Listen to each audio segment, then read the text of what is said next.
Colin Haynie, 16 years old, lived with his parents and siblings in Grantsville, Utah. He has an older brother, Danny, 24 years old. Danny stays at a dorm while studying at the Utah Valley University.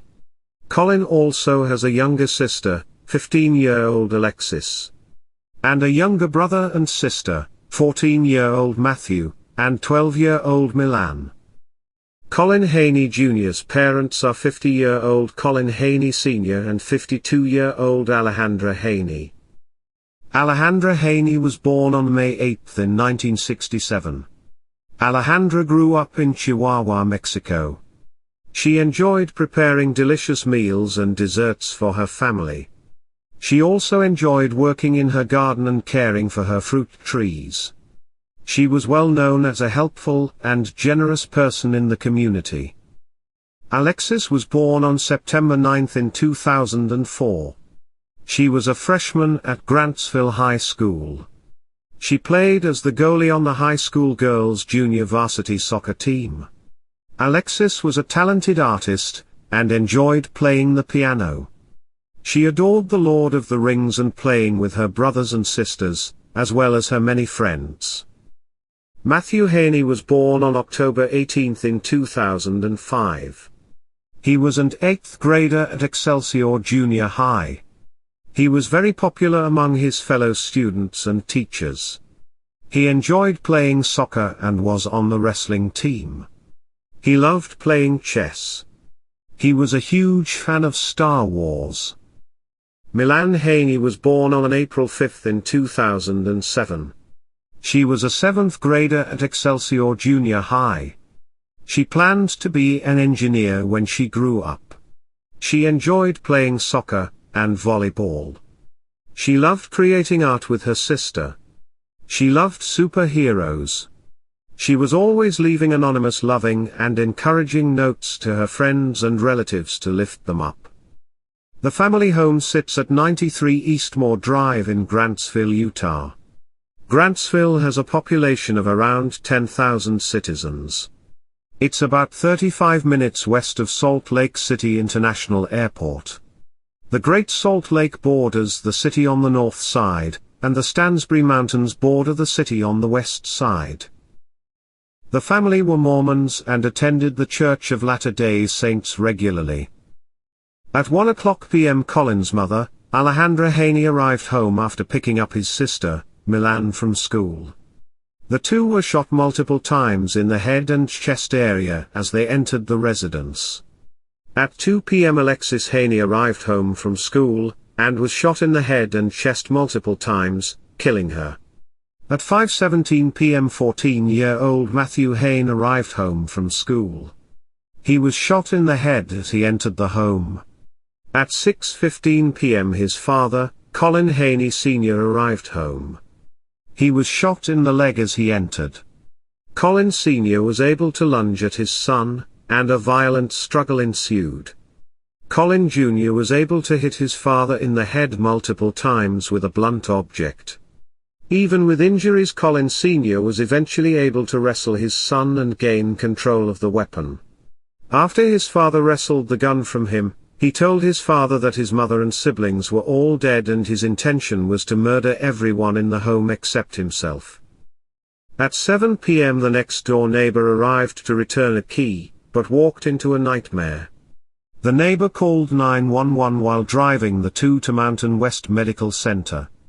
On the way, Colin Jr. spoke with the dispatcher where he confessed to the murders. After arriving at the hospital, Colin Sr. received emergency treatment for his injuries. Colin Haynie Jr. was arrested upon arrival. He was charged as an adult for the murder of his mother and 3 siblings, and the attempted murder of his father. It was discovered that Colin skipped school so that he could methodically kill every member of his family. He will be facing 10 felonies. 4 counts of aggravated murder, 1 count of attempted murder, as well as 5 counts of felony discharging of a firearm. Danny Haney, the oldest son, noticed something terrible happening on the news in his neighborhood. He first posted on Facebook trying to find out if his family was okay. Unfortunately, he discovered it was actually his own family through social media. 3 hours after his first post, he posted an update that he was at the hospital with his father, and he was in stable condition. After his arrest, Colin Jr. has not been cooperative with investigators. The motive for the murders and attempted murder is still unknown. Authorities worked throughout the night and morning hours at the family home to gather evidence, electronic devices and forensics. The handgun used in the murders was determined to belong to the family. Tooele County Attorney Scott Broadhead told reporters, "This happened over a 5-hour period. Piece by piece by piece by piece," he continued. "This wasn't a one horrific act all occurring in 1 minute or someone snapping. This is something that methodically happened within a 5-hour period." The tragedy was the deadliest shooting in Utah history since the Trolley Square shooting in 2007, where 5 people were murdered and 4 others wounded, at the Trolley Square Mall in Salt Lake City. The gunman was Suleiman Talavic. The shooter was shot dead by several members of the Salt Lake Police Department. Utah Governor Gary Herbert issued a public statement, "Our hearts are broken by the horrible news coming out Grantsville tonight. We mourn over the loss of innocent lives. Parents and grandparents, secure your firearms. Everyone, hug your loved ones tight. And remember, love, not hate, will heal broken individuals and families." Licensed family therapist, Jacent Y. Mauler, says teenagers sometimes can't think in long term about the consequences of their actions. They know how to do without the separation of the consequences and repercussions of those actions. Are they watching? What are they learning? And what are they not learning, right? What are they not learning in school? There has been potentially any history of trauma? Has there ever been any history of inconsistency, changes in the home, losses, just compounding factors, honestly, that kind of build up to create a perfect storm. Parents and families and communities can kind of wrap around each other and begin to have really honest conversations about what's going on. I think that it could heavily reduce a lot of, either high-risk behavior. Colin Haynie Jr.'s first court appearance was on Monday, January 21, where the judge at the 3rd District Court in Tooele County set the bail at $4 million, $1 million for each family member he's accused of killing. Prosecution and defense attorneys agreed at the hearing that Haney should remain in juvenile detention for now due to his age, even though he's being charged as an adult. However, in the state of Utah, minors are not eligible for the death penalty, or for a sentence that doesn't give the possibility of parole at some point. Colin Haynie Sr. issued a public statement saying, "As you can imagine, this loss is almost unbearable.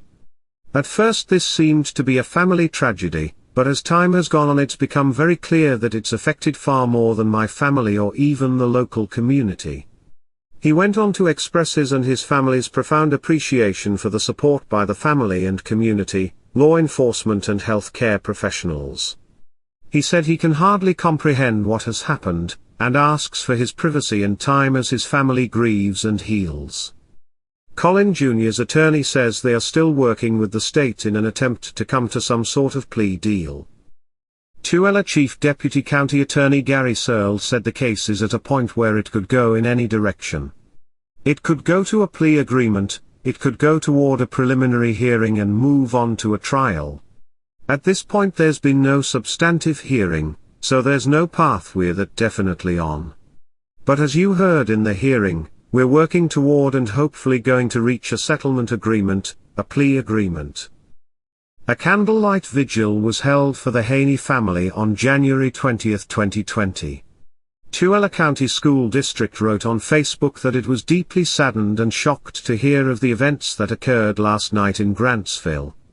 We want to express our sincere condolences to those who have been impacted by this tragic situation. Investigators are still looking for a motive into the killings. There's no history of domestic abuse within the family, and Colin Haynie Jr. has no prior trouble with school or authorities. Until the day of the killings he was seemingly a normal teenager making good grades at school. Authorities are not releasing any further information regarding motive due to this being an ongoing investigation. The trial date has still not been set. In memory of the victims, yellow ribbons and signs were posted on trees around the neighborhood and town. On January 24 in 2020, family and friends gathered for the funeral services for Alejandra Haney, Matthew, Milan, and Alexis. It was held at the Grantsville Stake Center. Danny Haney, the older brother of alleged killer, Colin Haynie Jr., spoke at the funeral. He said, "He is part of our family, and we all love him. We all want the best for him. Part of me feels like we lost him too, but at least he's still here. Families are eternal, and that's what is going to keep us going. I know we will be reunited again as a family." Colin Haynie Sr. didn't mention his son by name, but said he takes comfort in imagining his 3 children excitedly exploring the spirit world under the watchful eye of their devoted mother. He said their spirit lives on. They were buried at Grantsville City Cemetery. Colin Haynie Jr. was a deeply troubled young man. Instead of reaching out to his family for help when it was needed, he slaughtered them. 4 innocent lives were lost on that fateful day, and a family will never be the same. Was he suffering from some undiagnosed mental condition, or was it something that triggered it? Perhaps it's something else altogether, such as a deep hatred for his family that he kept hidden. No matter the reason, people died and that can't be undone. Luckily the oldest son was away at college and escaped sure death. Hopefully the remaining members of this family can someday find comfort and peace, and move forward. May all the victims in the case rest in peace. That concludes this episode. Keep your eye out for the next volume, coming soon.